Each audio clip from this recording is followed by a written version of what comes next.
All right, everyone. Well, I guess it worked so well once. Might as well do it again. Here we are. Another hour and another loss of multiple prospects for me in the Mets organization. Now I have to sit here and talk about who the Mets lost in this trade package to acquire another top reliever now. The Mets, at this point, you have to realistically say they have one of the best bullpens in Major League Baseball. That's obviously why you make a move like this. They're ready for the playoffs. I want to talk about some of the stuff now in the prospects, in the player for the rest of this video, if you can stick around. So, what do we have? Hopefully more of a title contender, winning by bullpen. Hey, the Dodgers did it. Maybe the Mets want to try and kind of do the same thing as the Dodgers. Let's see. But let me at least break down the prospects. I want to do it respectfully without my sarcasm and crying, especially if some of the Cardinals fans find their way onto this video just to see who they got, because you have some very talented players. Starting with my guy, the still 20-year-old Jesus Bayz. He's one of my favorite prospects in the entire Mets farm system. He's young. Defensively, I like his range. I like his glove. I like his arm. I think he can stick at either second base or third base, and I think he could still handle shortstop.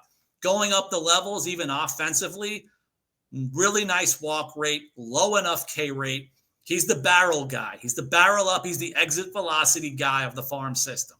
He's kind of like our version of another Ronnie Mauricio of sorts, but at a younger age, different form of development at this stage. He hits the ball hard, plays well. He has a great family. Shout out to Mama Bayz, wonderful woman, amazing family, very kind family. You're probably going to see her a lot at the games now for the Cardinals, which you won't have to, we'll see how they are in A-ball. I don't know the locations and all the parks there for the Cardinals. That's going to hurt. As far as the pitchers, you have Frank Elisalt and Nate Dome. Two different guys, maybe two similar-ish guys. These are guys that can have swing and miss stuff. I think if they can get at least into the mid-90s, they have appropriate, really good breaking stuff. It's all going to be about command. That's the thing, even with the Mets farm system, even in the major leagues, even down in the minor leagues, Mets arms, high K rates, high walk rates. These are two more examples from the recent drafts. These are guys that have been succeeding very quickly at a really high rate, but they've been piggybacking outings. A guy like Nate Dome, I believe, even from the draft, there was stuff where they even said from the offseason to spring, they wanted to keep an eye on him and keep his kind of workload, not be too aggressive with it, be conservative with his workload. But they were very excited about the pick. They've been very excited about him through spring, and he's been proving them right so far. Nate Dome, Frank Elisalt. But again, are there replacements for guys like this in the Mets farm system?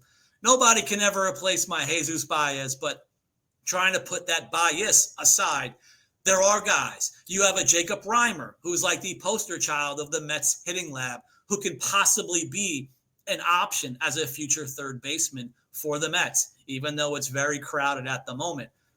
As far as the other places, even with Jesus Bayz, you still have a Jet Williams who can play second base.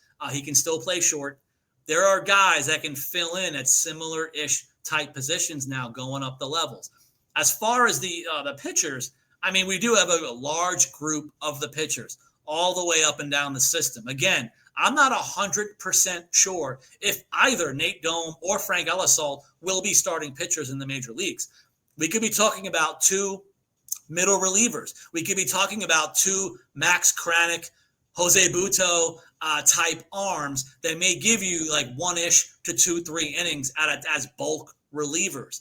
If that's their future, there's still plenty of value in that. But then again, for purposes of a trade, this is kind of like the give and take now. I can see both of them reaching the major leagues and contributing at the major league level on a pitching staff. I just don't know how long, how far they go, but it's a lot to handle for me. But again, the Cardinals are getting 3 potential future major league players.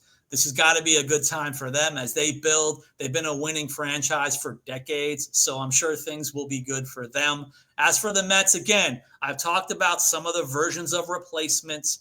There's still more to go. I'm probably going to have to even make more videos like this, but that's my initial stance. Thank you guys for even listening and wanting to know this kind of information, even on the way out for the players, just to know what we had, what we still have coming in the pipeline. And I guess I may have to do this again. We may not be over.